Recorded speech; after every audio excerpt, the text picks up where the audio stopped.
जीव हमारी जाति है, मानो धर्म हमारा, हिंदू मुस्लिम सिख ईसाई को धर्म नहीं है जा रहा।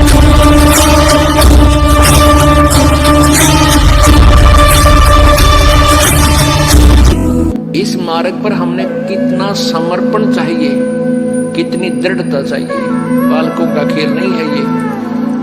हम एक तो स्वार्थवश लगे रहे, 2-4 काम हो गए, एक कार्य नहीं सरा तो मन में दोष आ जाता है, कोई लाभ नहीं हुआ।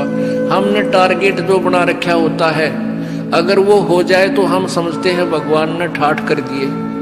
और हो सकता है जिस उद्देश्य से आप परमात्मा से डिमांड कर रहे हो और वो वस्तु आपके लिए आने वाले समय में आपके लिए हानिकारक हो, तो परमात्मा वो आपको देगा नहीं, वो नहीं देगा यदि आप भगवान से की शरण में हो। और आपको वो नहीं देगा क्योंकि मेरी आत्मा को ही बर्बाद कर देगा, लगे लगाए पौधे को नष्ट करेगा। और आप ये सोच लेते हो परमात्मा ने ये हमें लाभ क्यों नहीं दिया, और आप भगवान से दूर हो जाओगे तो आपका दुर्भाग्य होगा। इसलिए ये रह रह कर ज्ञान दिया जाता है कि आप रोगी हो और ये हॉस्पिटल है जन्म और मृत्यु के रोग को काटने वाला। ये वो दीर्घ रोग है जो ना ब्रह्मा से कट सकता, ब्रह्मा का अपना नहीं कटा। विष्णु जी को भी ये रोग है, ब्रह्मा जी को भी रोग है, विष्णु जी को भी मृत्यु का जन्म मृत्यु का रोग है। इस ब्रह्म को भी जन्म मृत्यु का रोग है, पर ब्रह्म को भी है। केवल एक परम अक्षर ब्रह्म है वो परमात्मा, जो जन्म और मृत्यु के रोग को काट सकता है। और वो ये हॉस्पिटल है बरवाला आश्रम, सतलोक आश्रम बरवाला। यहाँ पर उस दीर्घ रोग का ऑपरेशन होता है।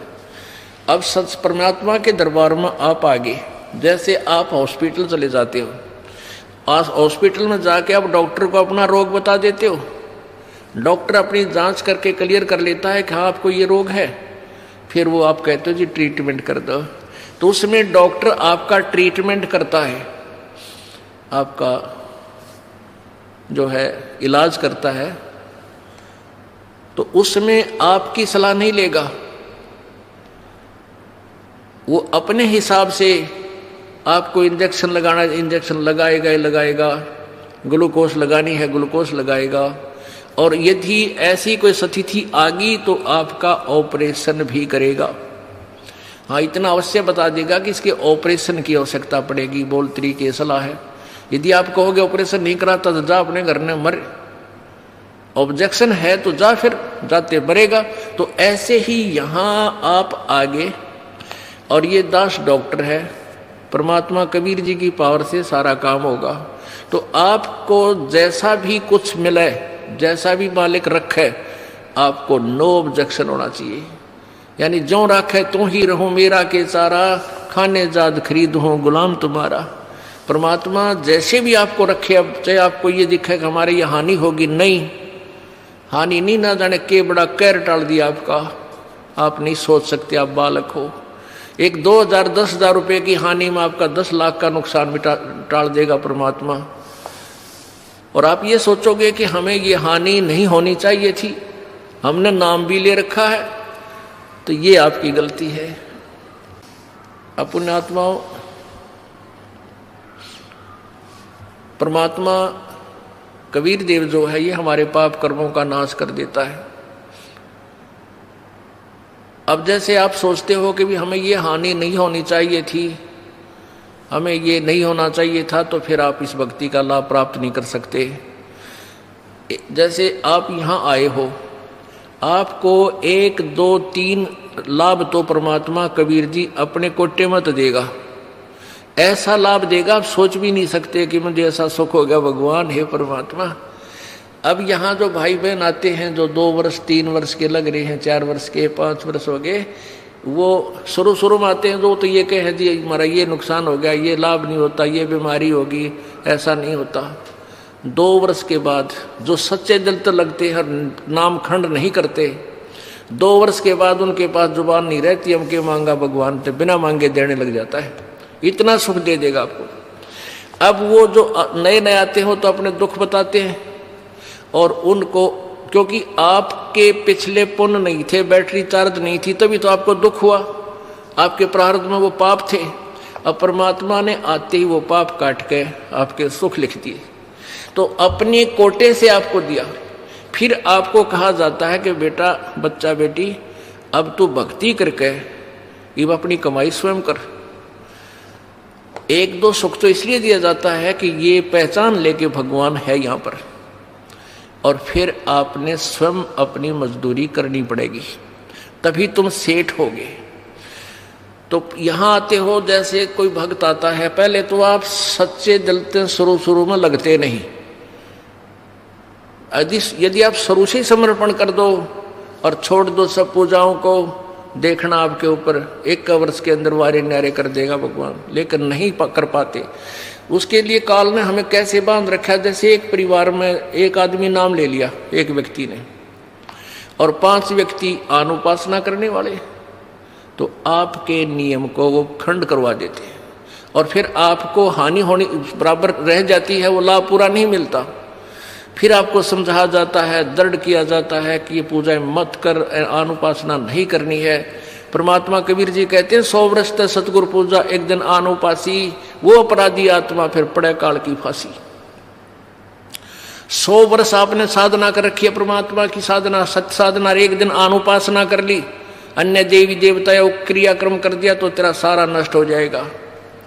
वो अपराधी आत्मा फिर पड़े काल की फांसी। यानी वो पिछला किया हुआ नष्ट नहीं होगा, लेकिन काल के जाल में फंस गया, नाम टूट गया, और काल फिर तेरे पिछले पुण्य के आधार पर तुझे नचाएगा, स्वर्ग में देवता बना देगा, ब्रह्मा विष्णु महेश बना देगा, पदवी दे देगा। फिर आपकी मलाई जो बैटरी डिस्चार्ज हो जाएगी, फिर गधे की योनि दे देगा। यानी काल की फांसी में फिर रह गया। तो ये साधनाएं आपने जो हम बताते हैं, शुरू में ही प्रारंभ से ही दृढ़ निश्चय करके आओ, और सब आप अनुपासना को और सब मर्यादा जो आप हमारे नियम को भंग करती हैं, इनको तुरंत त्याग दो, और फिर देखना। अब जैसे कोई भक्त आता है, अनजान, जो ज्ञान नहीं समझ रहे, वो कहते हैं जी मेरे को ना 4 महीने हो गए नाम लिए ने, मेरे को 10 महीने हो गए और मुझे कोई लाभ नहीं हो पा रहा, मैंने पाठ भी करा दिया, ज्योति भी बोल दी। उसके 2 कारण हो सकते हैं। एक तो ये है कि आपने बीच में कोई नाम खंड किया है, या आपका नाम खंडित है।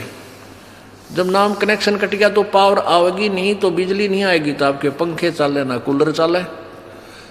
दूसरा ये कारण हो सकता है कि आप जैसे सर्दियों के मौसम में आपने स्वेटर भी पहन रखी है, जूते भी पहन रखे, और फिर भी आपको सर्दी लग रही है।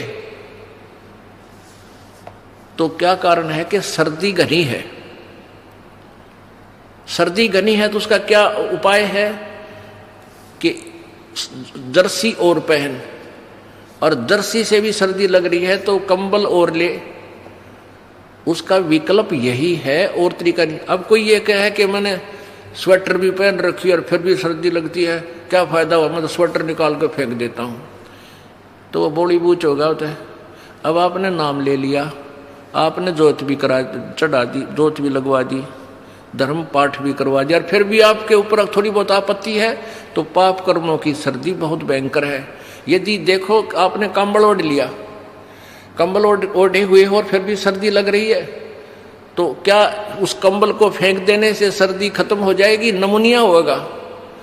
कंबल ने जितना उसकी क्षमता थी उतना प्रोटेक्शन आपका कर रखा है।